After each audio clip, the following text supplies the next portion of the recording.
Good evening, everybody, and welcome to the 2018 International Conference on Thinking.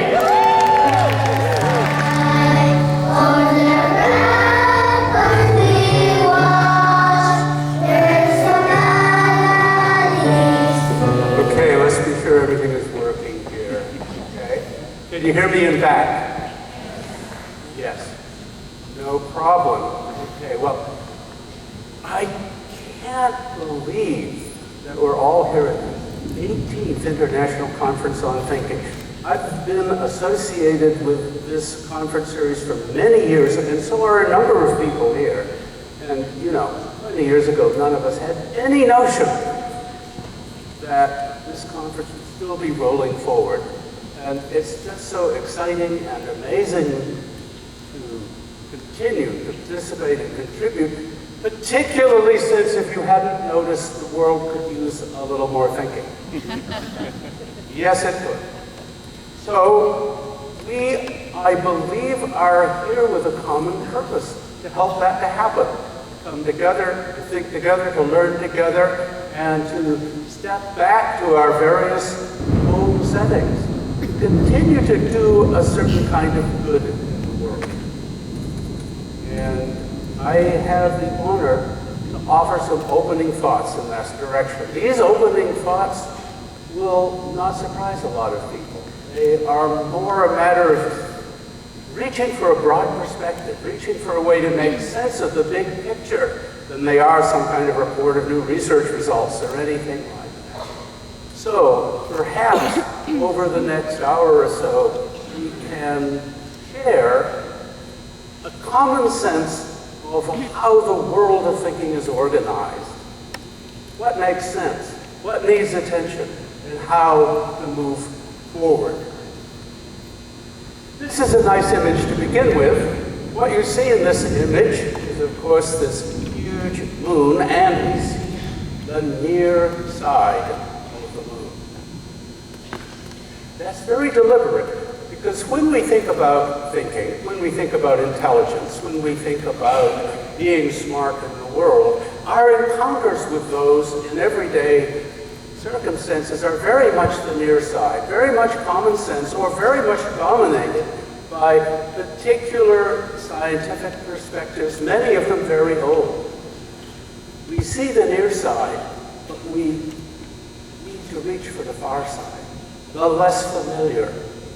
Because it is in the less familiar that I believe we find the leverage to move forward. We want the far side of the moon, not just the near side. Or to put a little joke into the process, we want the far side of the mind, not just the near side of the mind. So, over the next few minutes, perhaps we can take a kind of journey toward the far side of the mind. And this is our guiding question. What does it mean to be smart? After all, that's what we're about, right? We would like to become smarter and to help others, and indeed the world become smarter. So, what is this stuff, smart? What does it mean to be smart? Well, when many colleagues and I began to ponder this and investigate this a lot of years ago, there was a dominant view of what it meant to be smart, and let me introduce you to that dominant view. You will notice that this looks somewhat like the Death Star from Star Wars. But let me add a little detail. 50 years ago, the dominant view of what it meant to be smart was IQ. Or, to use the slightly more technical term, G, for general intelligence. A single index, a single number that could basically tell you how tall your mind was. Maybe your mind is down here, maybe your mind is up there, whatever, but that's it. That's what you got. Now, I'd like to just say a few words about this notion. The idea, the news, the practice, and the catch. So what's the idea? Well, we all kind of know. There's a single index. You can calculate it by giving people certain kinds of tests. The tests are not just informational tests. They're tests that require various kinds of thinking. You come up with this index. Okay. What's the news? The news, and it's not insignificant news, is that this single index actually predicts quite a lot. It predicts quite well school performance, for example. It also predicts, to a certain extent, various kinds of real-world success. So you can look at that IQ, and you can say, well, this is likely to work out well. This other person maybe not likely to work out all that well in this profession and that profession. It has some traction to it. That's nice. What about the practice? What does this mean for educators? Well, one thing it means, very straightforward and simple, is, hey, let's educate. Because in fact, the impact of general education tends to raise IQ. If you ask people who have had lower educational opportunities, in trend, their IQ is a little lower than those that had abundant educational opportunities. But all in all, there's not a lot of practice in the sense of education that goes with IQ, because the basic stance of researchers on IQ is that you can budget up a little bit, but you can't change it a lot. The reason you can't change it a lot is pretty straightforward. It's supposed to be a kind of a measure of the neurological engine in your head and how efficient that engine is. So, you go buy a car has 200 horsepower. Okay, no matter how much you drive the car is not going to go up to 250 horsepower.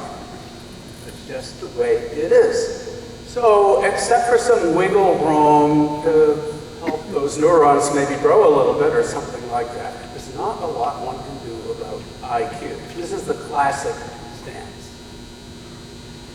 Now, there's a whole bunch of technical qualifications. Yeah, but it's not quite this way. It's not quite that way. I'm not going to spend time on those.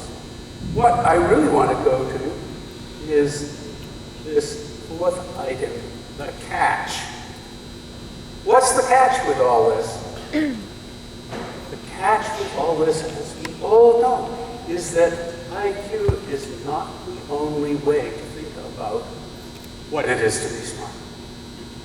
And over the next few minutes, I want to talk about some other ways, and I'm going to talk about them using the same pattern. What's the idea? What's the news? What's the practice? And, as always, there's some kind of a catch with any of these. So I'll talk about the catches, too.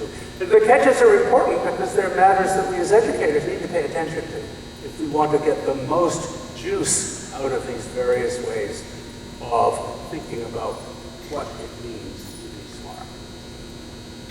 Over the next few minutes, I'll say a word about these. Smart as planful. Smart as dispositional. Smart as multiple. Smart as performative. And smart as intuitive. And let's invite ourselves to think about what these mean and what they imply for the cultivation of smarts. In fact, I'm deliberately using that very informal term, smarts, rather than the label intelligence, because intelligence carries so much baggage.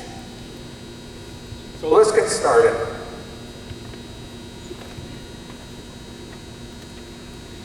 Smart as planful. This is a very familiar idea to everyone in the room. Maybe the most common way of thinking about what it means to be smart. What's the idea? The idea is broadly the use of thinking plans or strategies or organizers of some sort. For instance, sometimes we use pros and cons, sort of nudge our thinking around, broaden it. Or sometimes we use a brainstorm to be more generative, either individually or in small groups. Or there's the 3 whys. that Angela just invited us to think about. That's another simple thinking strategy. Perhaps this is the most familiar of all ways of looking at it, because we can kind of guide and nudge and prompt our thinking along and maybe sharpen it, maybe broaden it, maybe be more discerning. It's a wonderful idea. For quite a number of years, various colleagues with whom I'm working and I have been developing a particular approach to that. I'll just share a couple of examples quickly, but there are many good approaches to that. So here's one of the things that we sometimes use to help learners to engage complicated themes. This is a thinking routine called Parts, People, and Interactions. It's kind of like the 3 whys, same idea. You know, there are sort of 3 things to think about. This particular one, I know it's hard to read in the back, but this particular example from children is about overfishing and the problem of overfishing. So this is in some classroom context, and they're invited to ask, okay, what are the parts of this situation? And they write, there's the boats, there's the economic factors, there's the townhouse, there's certain supply sources. Who are the people? Well, there's families, there's fishermen, there's hijos de narcos there. How are they making out in all this? And so on. You see, interactions. How do these come together and influence one another? What's the pattern? And this is one of a number of approaches to trying to get inside the complexity of many of the messy situations that we find in the world today. Here's another example. This strategy is called the circle of viewpoints. And it's an invitation to take viewpoints on complicated situations, different viewpoints. So this comes from children who are experiencing a new school. But they aren't necessarily Justin, Brian, and Mrs. Carlotti and peers, because it's something that you do and you try to wear different hats. You say, let me put myself into this perspective, let me put myself into this perspective, and write and think and speak from that perspective. I feel nervous about my new school. Why are they making fun of me? And so on.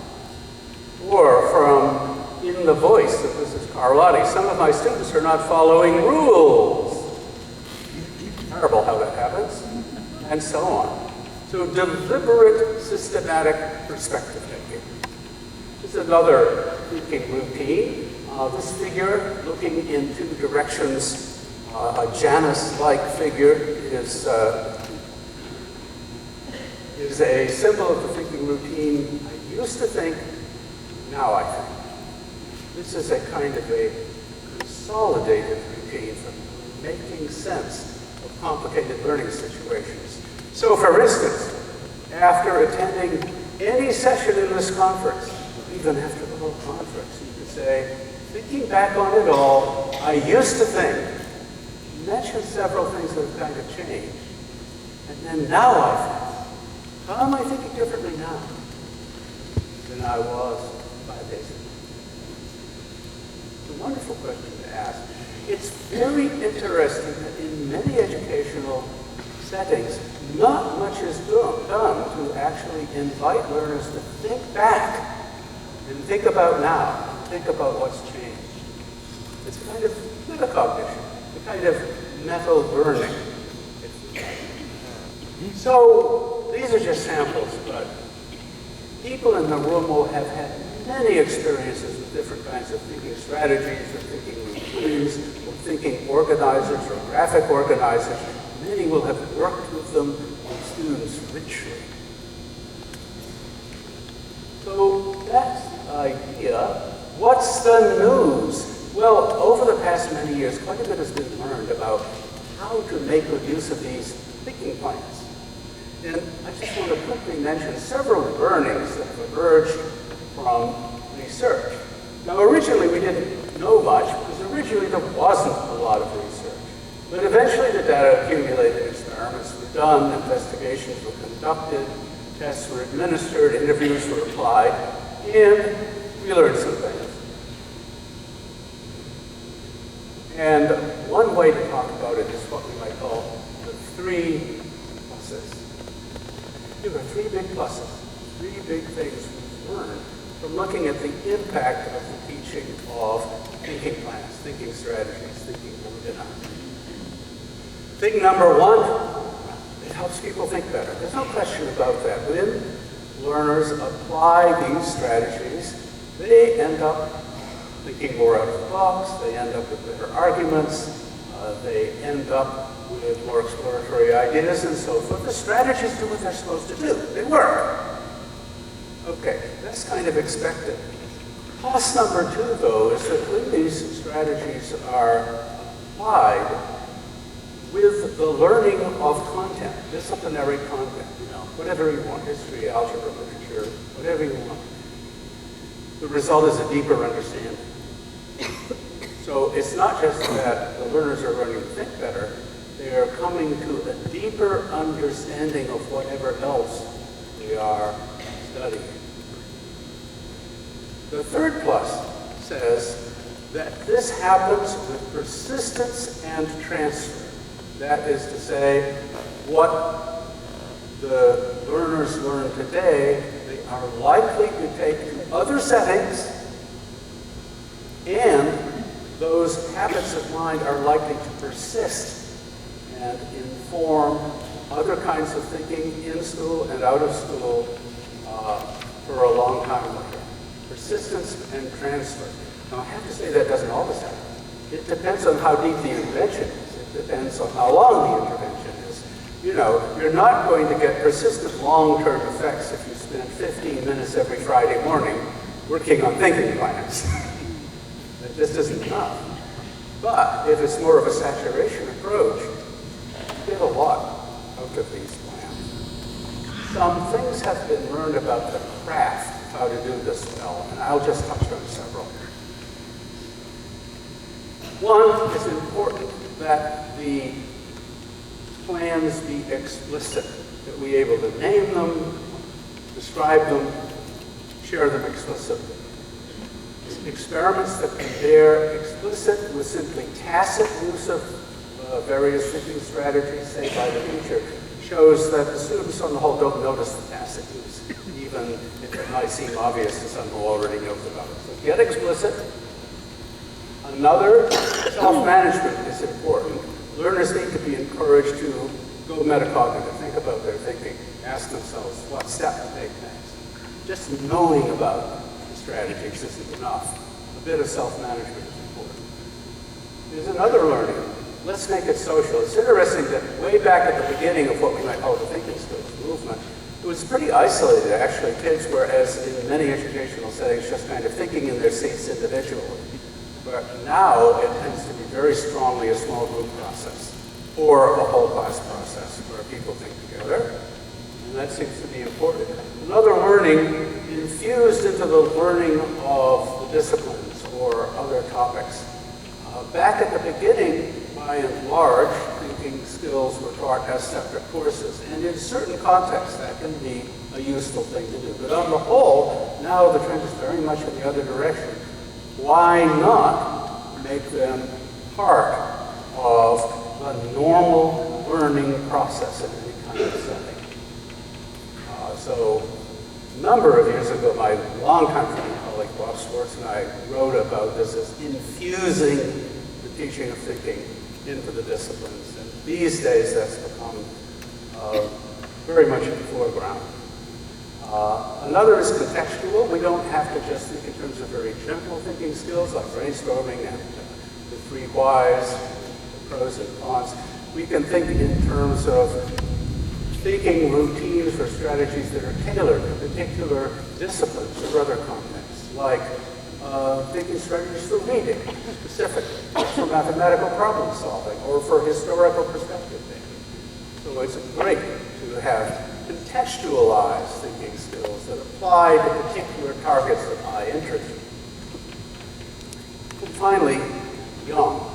One of the things that's been discovered over the last years is that quite young children, preschool children, can quite successfully learn to apply relatively simple thinking skills It's just amazing, and in fact, this is a body of work that in considerable part has been conducted right here in the Miami area by Angela and many colleagues.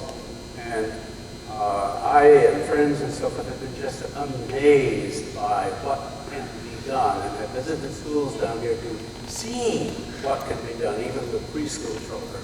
We never imagined, way back at the beginning of the thinking schools movement, that any such thing would be possible. We were thinking, you know, around adolescence, maybe they can kind of get going. Much earlier, very amazing. What's the catch? Yeah, I know, there's always a catch of some sort. Well, here's the catch. One kind of catch is that some learners really don't like to use strategies. I remember many years ago I had a doctoral student who did a study of Harvard students, no question of their basic mental abilities, who were studying reading strategies in a reading program at Harvard that's continued for many years. And some of the students would do great, and other students would say, you know, it takes me longer, so I don't like to use them. But you know, it actually doesn't take you longer per what you learn, relative to what you learn. Very clear research, these are highly researched reading strategies, but oh, it feels artificial. Yeah, it feels artificial until you make a habit of it, then it doesn't feel so artificial. But there's definitely a resistance factor on the part of some learners. That needs to be respected and taken into account. Well, there's a tour this notion of what it is to be smart, use thinking planning. And as we look around the world today, we see a lot of that, and that's very heartening. Much more so than was the case 50 years ago. But what about another conception of what it is to be smart? Smart as dispositional. What's the idea? The idea is that thinking well is very much an attitudinal undertaking. It's not just whether we know thinking strategies, it's how we feel about it all. Do we feel open-minded? Do we feel curious? Do we insist on seeing some evidence? Where's our commitment?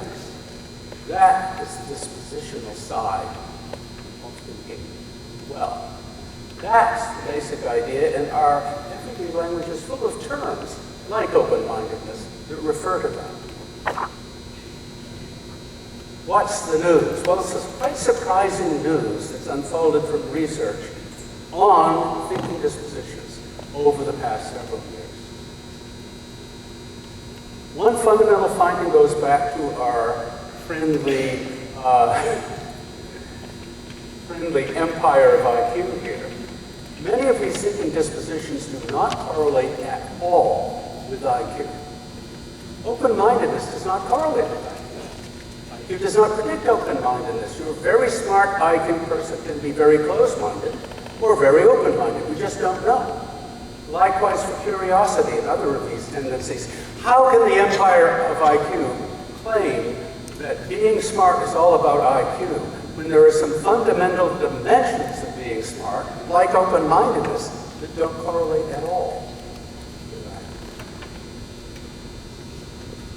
Another is that although I've kind of framed this in emotional terms, how you feel about things, what your commitments are, dispositions turn out, some of them depend very much on belief systems. What you believe about the way the world works and the way your mind works. A very well-known example of this is Harold Weck's work on the theories of intelligence that people hold of themselves. So many of you, I'm sure, know of this notion of a growth mindset versus a fixed mindset. Growth mindset means I believe I can improve my intelligence. Fixed mindset means I believe I'm stuck with what I have, the 200 horsepower engine, and that's it. And it turns out that that's very important, very predictive of how proactive people are about learning. And if you change the mindset, there are relatively simple things you can do to change the mindset. people actually shift to a more proactive learning stance. A third provocative finding is that a lot of the dispositions does not just have to do with the commitments you feel, but as with a magnifying glass, the situations you notice. Situations where you might be curious, and you would be curious if you noticed what was happening, but it just kind of goes by. Or situations where you might do perspective taking, like how would that person be thinking about this? You'd like to do that, but it doesn't even occur to you. This is a perspective taking situation. So the alertness is tremendously important alongside the commitment. So there's some news. What about some practice? Very generally speaking, the most common point to recognize here is you can't just tell people what dispositions to feel. Feel more open-minded. Yeah, good luck with that, right? Basically, dispositions seem to be acquired through enculturation, a process of being part of the community, including the classroom community, that gradually cultivates the values and commitments and habits of mind associated with various dispositions. Longtime colleague and friend Ron Richart has a particular approach to this. He likes to talk about these cultural forces. Time, how it's handled in the classroom, opportunities, routines, instruction, language, modeling, interactions and relationships, physical environment, expectations. That's one way of parsing it, in a very useful way. But no matter what our particular approach, when we're working with a group of learners, we need to be asking ourselves not just what thinking strategies am I putting on the table, but also what kind of atmosphere is created in this setting of learning. And is it an atmosphere that fosters the thinking dispositions that we would just love to see? And what's the catch? Well, some of these thinking dispositions are quite challenging. And among the most challenging is closed-mindedness. Many people are very closed-minded about many issues for all sorts of reasons. Defensiveness, the circles in which they travel, and so on. And it can be very difficult to challenge and cultivate open-mindedness in those situations. And we see a lot of that right now, for instance, in the political polarization in the United States. There are some things that help some. I won't try to go over them now. But let's not just think that you can sort of happily convert everyone into eager thinkers on all fronts by creating the right classroom. So now we have two on the table. We have handful, we have dispositions. The third, everybody I think knows about this one.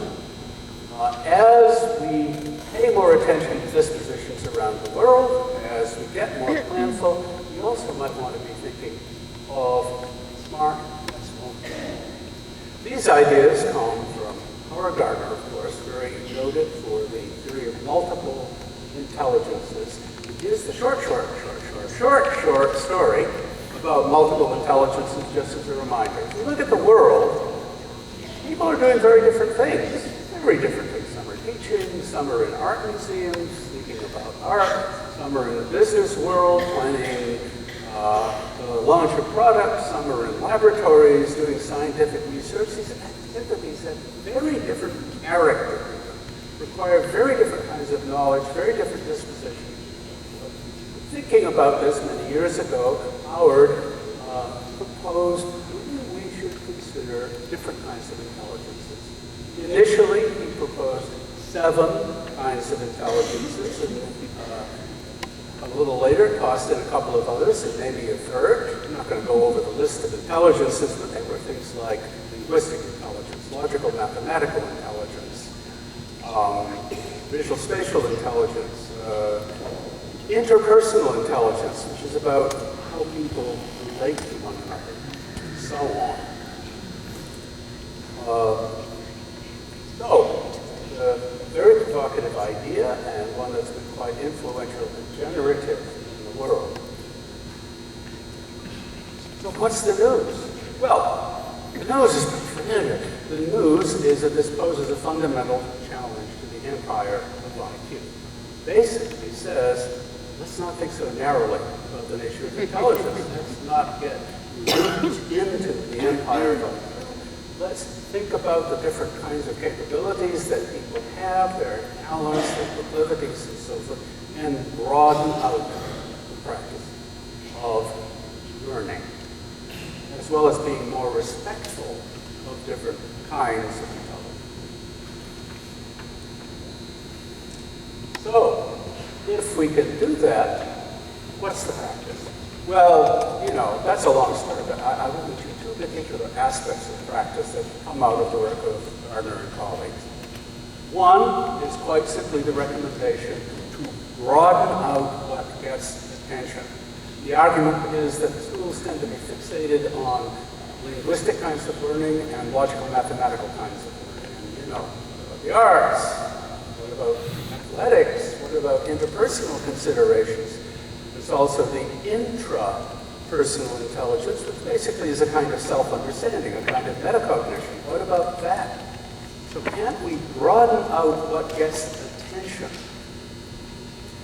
The other interesting twist to this is to say, well, if we do, say, want to teach mathematics, can we leverage various intelligences in doing so? So this says, can we adopt different entry points to the same topic? Maybe we're studying Algebra 1, but how do we approach it? Maybe some people approach it in a more visual spatial way, through certain kinds of diagrams and so forth. Maybe some people approach it in a highly interpersonal, interactive way, through intensively group processes, leveraging the different kinds of intelligences and targeting whatever the learning is that needs to be mastered. Interesting idea. So what's the catch? There's always a catch. And actually the catch lets in a kind of a ghost of the empire of IQ. It's true that the multiple intelligences pose a fundamental challenge to the hegemony of the idea of IQ. But it's also true that IQ remains highly predictive of a lot of things. It's not that what it is to be smart has somehow become 7 or 9 completely separate things. They're quite independent of one another. They all actually tend to correlate quite a lot with one another and with IQ. It's not so neat as it might sound. Nonetheless, it does at least remind us not to be narrow in what's offered on the plate of our educational programs. Be much broader, and to recognize that we can approach the same topic in math or history or whatever in quite different ways according to the proclivities and enthusiasms of the learners. Or, hey, just for some variety in the situation, that wouldn't be bad either. So what does that mean to the big picture? It means that around the world today we see a number of different approaches that borrow parts of the theory of multiple intelligences and try to broaden out how things are taught and what is taught. And that is heartening, and that is the third way of answering that question. It is peace. Okay. Way number 4. This is an odd one. This is one you'll have heard about in class. Smart as performative. Hence the theater scene here. Smart as performative. So, what's the idea? Idea is to reconsider what it means to engage any topic like, say, mathematics. Is it to know your math facts? Is it to be able to do the algebraic manipulations or the arithmetic manipulations? Well, ideally, it's more than that. It's being able to think with what you know, and do things with what you know. The performance is all about doing. It's all about what you can do with what you know. So it means thinking mathematically, making mental models, doing proofs, whatever, and possibly in a totally elementary sense. Arithmetic, ordinary arithmetic, plus, minus, divide, times, and so forth, is a mathematical modeling system. And you can do simple mathematical modeling, meaningful, with ordinary arithmetic without even looking at interaction algebra. In fact, carpenters do it all the time when they're planning a project.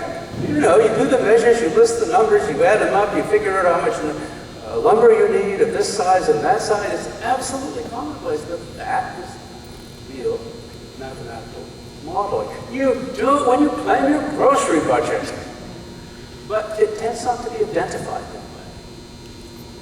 What we want is not just math facts and math routines, but thinking mathematically, even elementary thinking mathematically. Or consider learning about biology and medicine and so forth. You don't just want biological facts. You don't just want to be able to define a virus or whatever, or explain the symptoms of mumps. You want to be able to think medically and biologically, to make little predictions, to make diagnoses and so forth. And that is performance. That is thinking and doing with what you know. Or make something very academic like medieval history. What do you want to do with medieval history? Just know the official story of the 1500s? I think so. You want to be able to explain things. How might this have happened? Why did it happen the way it did? You might want to be able to make contemporary analogies. How is this like something that's happening now? In the United States, Florida, Iraq, in Argentina, in New Zealand, wherever. Those patterns of thinking as part of a learning. That is the big idea of a performative perspective. Well, it sounds like pretty much common sense, and that's good, but we can actually point to some important ramifications of this. And I think most important is to say that the performative perspective on what it is to be smart and on learning makes a huge difference in what, in fact, is learned. From a performative perspective, people acquire a much deeper understanding and a much more active understanding of content, be it algebra, medieval history, or biology, or what have you, than if it's just facts. Now, the empire of IQ would have something to say about that. They wouldn't mind it so much, but they would want to challenge a particular misconception that's all too easy to come to. And I might express it as a little formula here. IQ plus information does not equal performance, does not equal this flexible performance. And actually, IQ advocates would pretty much agree with that, but it's easy to fall into the trap of thinking that's what they're saying. Let me give you an example. Here's a great example. Suppose your car needs repair, okay? So you want to take it to the mechanic. So you have two choices, okay? You have a choice of taking it to a young mechanic who provably has the intelligence of Einstein, but only a year experience. Or you take it to another mechanic, much older, who has 15 years experience, but an IQ not nearly as strong as Einstein. Let me tell you, take it to the second person. Indeed, research on IQ and knowledge shows that actually the best predictor of performance is not IQ. IQ is more for predicting far future performance. The best predictor of performance right now is prior experience. Like the second mechanic. That's what we want, is rich prior experience. And even the IQ folks would agree with that. IQ plus information is not performance. Don't take your car to the guy or the girl with the mind of Einstein plus the car repair manual. Even if he or she has memorized the car repair manual, it's just not the same thing. So what's the practice? Well, one approach to the practice here is a particular model that colleagues at Project Zero and I helped to develop. It's called teaching for understanding. But there are many approaches to this that basically put doing in the foreground, doing to learn.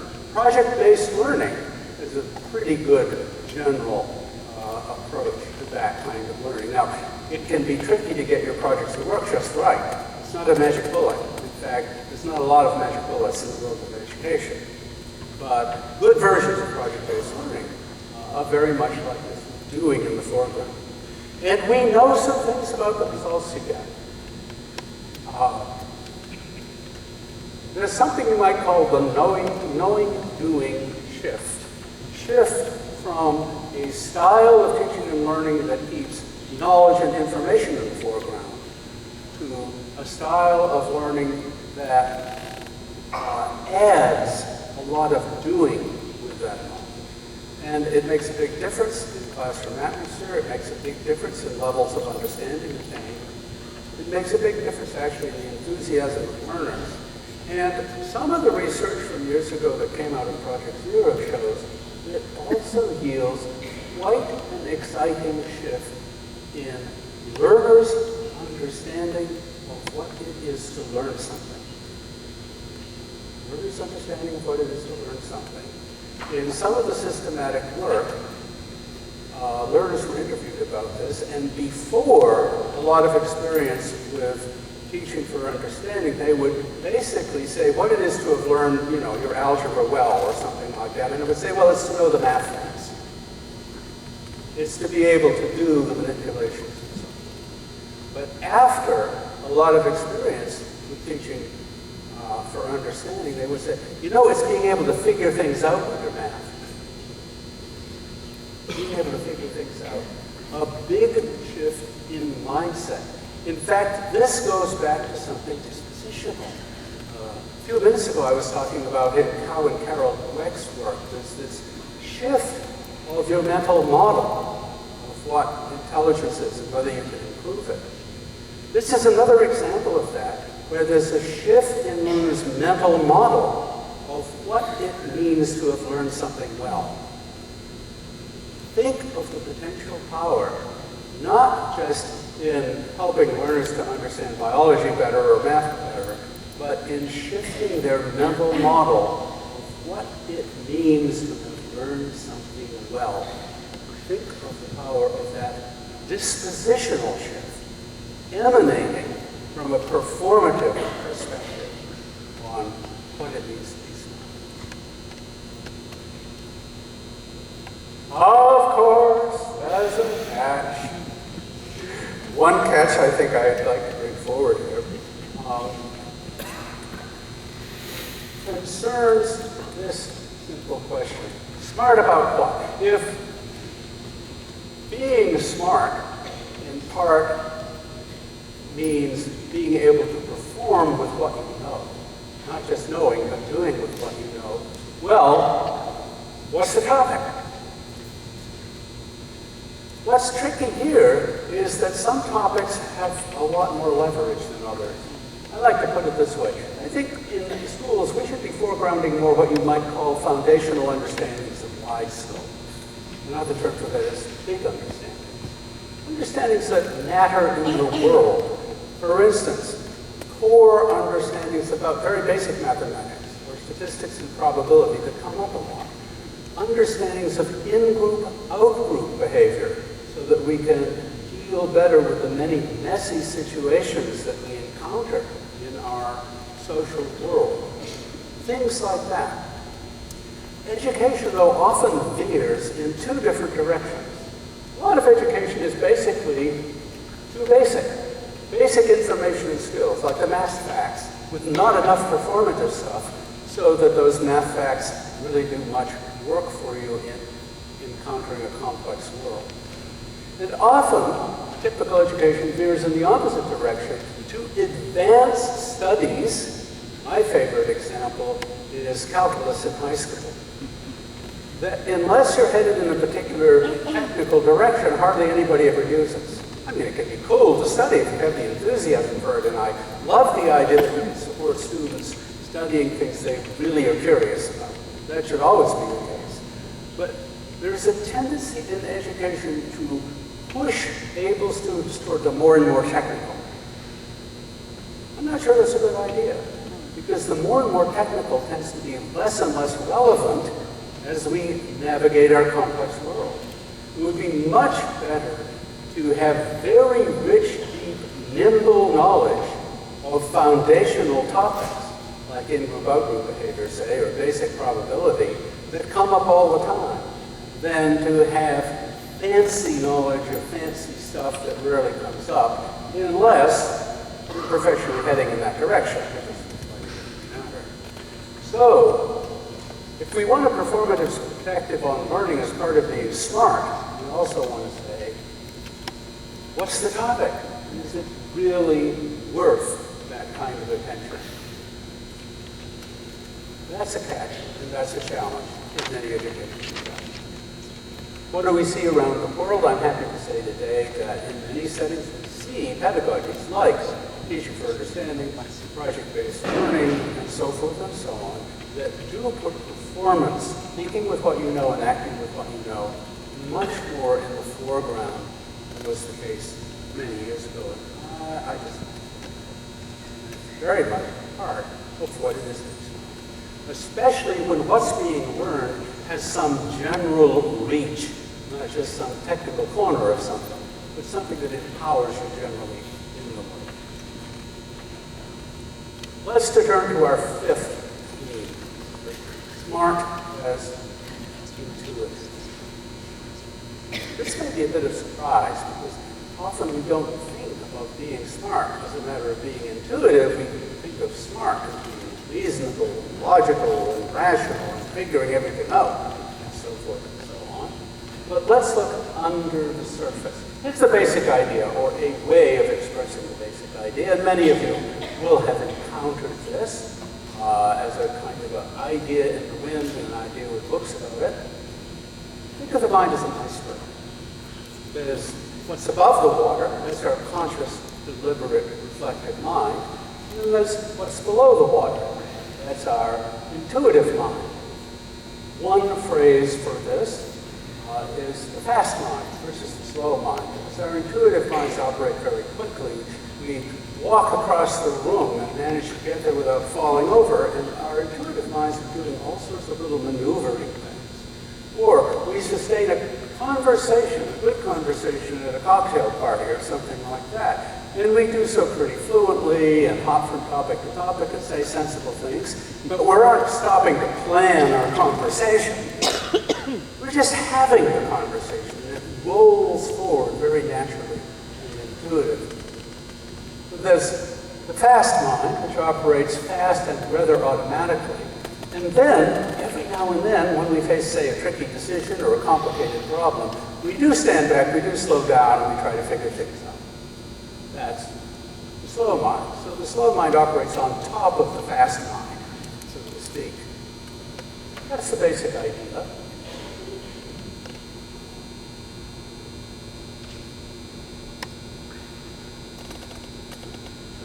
Here we go. What's the news? Here's some interesting news about fast mind and slow mind. It comes from a body of research that's evolved over the past 20 or 30 years. One thing we want to acknowledge, the fast mind is really smart. It's not just pattern recognition. It's not just repetition. It's not routines. The fast mind can figure things out and figure them out on the fly very often. That's pretty cool. Another thing is it's not like our fast minds stop developing at the age of 15 or 20 or something like that. It's a process of internalization where learnings that are originally sharp in the slow mind, that are very deliberate, become internalized and become more intuitive. So then they're at our fingertips. They become fluent and easy and natural, and they feel right. And that process of internalization is tremendously important for flexibility, fluency, and comfort of good thinking. So, for instance, his personal example, I remember years ago learning that correlation is not causation. Something is correlated, that doesn't mean that A causes B, just because A is correlated with B. How many have heard about the idea that correlation is not causation? Sure. Well, for me, that's become reflexive.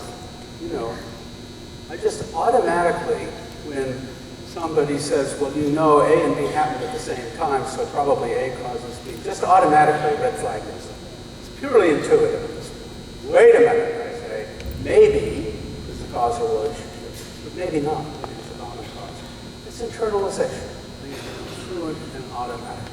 So even deliberate kinds of thinking strategies that we might think of as belonging to the slow mind, with a lot of experience, don't stay in the slow mind.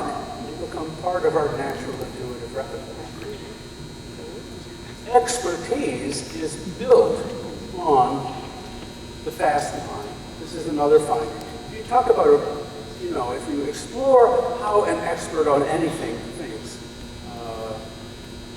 say a marketing expert, or a master chess player, or a great politician, they can tell you a fair bit about how they do what they do, but actually they cannot tell you most of what they do.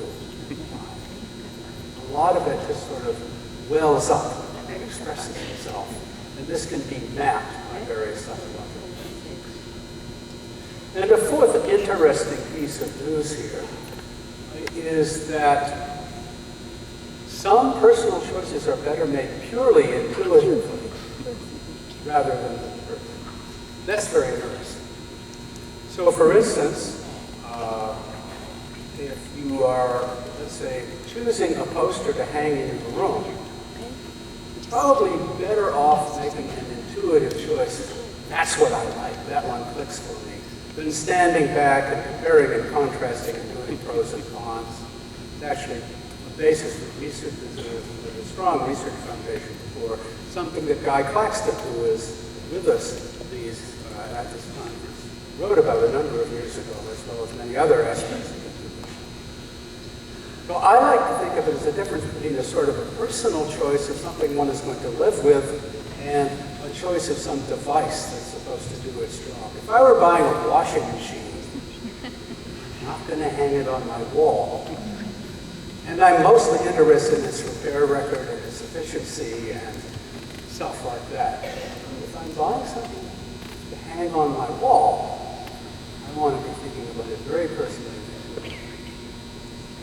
Or if I'm thinking about how to develop a relationship, I don't want to be thinking about it a lot. I just want to be asking myself how I feel about it. Very interesting that sometimes a purely intuitive approach is your best shot. Okay, coming back to the surface here, what does this mean in terms of practice? Well, I see this as a very much developing front. I actually don't feel that we have a very developed practice of using the intuitive mind well. I think it's exciting to think about what such a practice might be like. But I do want to say one thing about it. I think it depends very much on managing the way one accesses one's intuitions and the confidence one invests in them. I remember, I've always remembered actually for many years a conversation I had with someone, I don't remember who, but he was making some kind of a judgment and he said something like that, well, intuitively I think this, but that's not a reason. That always struck me as a mistake. And I remember saying, well, of course intuitions are reasons. They absolutely are reasons. And to have a visitor speak to this, I actually had to think of Lisa Simpson.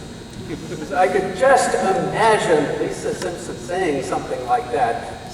She is portrayed as this kind of brainy figure, just saying, well, my feeling about that is X. But that's not a reason, just because I have a feeling about something. Because he's a little bit picky about things. Of course it's a reason. On the other hand, I can't help but thinking about what Bart Simpson would say.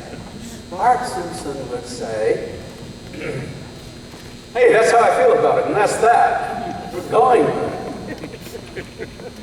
I think one of the most fundamental things we can explore as we try to harness the power of the intuitive mind is this principle. Intuitions are reasons. And that's a good news and a caution at the same time. The good news is, of course, there are reasons. If, for instance, I meet somebody and there's something I don't like about the person, that's a reason for caution. Absolutely. Or if I don't like the way, say, a salesperson is explaining why this used car is so glorious, if it seems to be a little overdone, sure, that's a reason for caution. But if we allow that intuitions are reasons, that also means that they should be subject to inspection and reconsideration, just like any reason. Because they can be wrong, or misleading, or very partial. So let's embrace the idea that intuitions are reasons. And that means we should use them. But as reasons, they also are subject to our caution. It cuts both ways. What's the catch?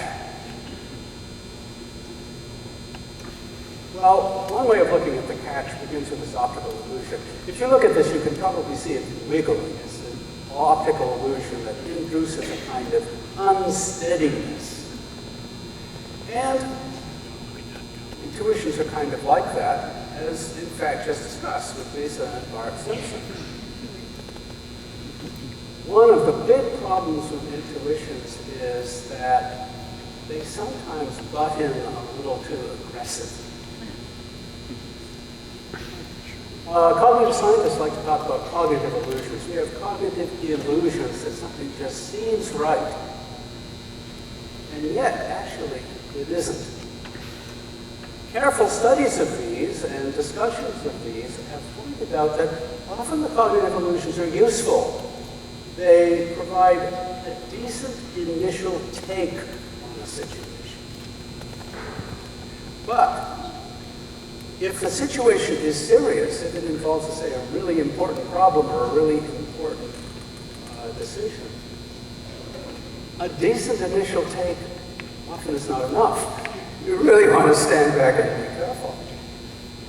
And that raises the problem of overconfident illusions. The Bart Simpson problem. So in a way, this is to re-mention this notion of intuitions as reasons, and to encourage a kind of a restraint in many situations of how we put those intuitions to work. Because some of those intuitions are extremely compelling, yet in some situations dead wrong.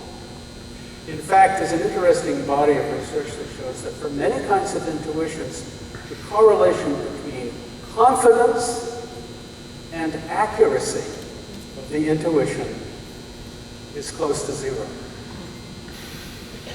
Just because you feel more confident of it doesn't mean it's more accurate. Scary. Scary. So it's a tricky game, but a wonderful game, a very powerful resource for our thinking and all learners. If we look around the world today, what do we see? Really deep attention to this theme. I would love to see more. Well, we've been on a bit of a journey. Let me wrap up. Not too bad. I'll wrap up quickly. What does it mean to be smart? That's the question that we've tried to explore over the past hour or so. We began with an ancient answer. The empire of IQ, the Death Star. Maybe a slightly exaggerated image, but worth bearing in mind. We we've explored different versions of what it means to be smart. Smart as planful, as thinking strategy. Smart as dispositional, as, say, in curiosity or open-mindedness. Smart as multiple, as in linguistic intelligence, logical mathematical intelligence, interpersonal intelligence, and so forth. Smart as performative, not just a matter of knowing a lot of stuff, but it's a matter of thinking and doing with what you know, and the huge difference that makes when learning is reoriented in that direction. And smart as intuitive, what we just touched upon, the immense powers of the intuitive mind, but the need for certain kinds of caution in making the most of them. These are five. These are 5 ways of thinking about what it means to be smart, all of which step well beyond the notion of IQ. And they step in different directions. They aren't the same as one another. They lead toward different practices in classrooms and other settings, settings of informal learning. They don't boil down to the same thing, but rather each constitutes an invitation to stretch our minds and the minds of learners with whom we work in different complementary directions. Now, are these the only ways we might think about what it means to be smart? Of course not. Of course there might be a 6th or a 7th and so forth. This is more of an exploration, an effort to emphasize the idea that what it is to be smart is a complicated thing, not a simple thing. And it has various faces, and the jewel has various faces that invite our attention. And inevitably, this can't be the end of the story. Inevitably, as we step forward into the future, as we entertain other discoveries, as we try different strategies, this journey is one that will continue. And I hope that we all, over the next several days, will be very much in the mode of continuing it together. Thank you very much.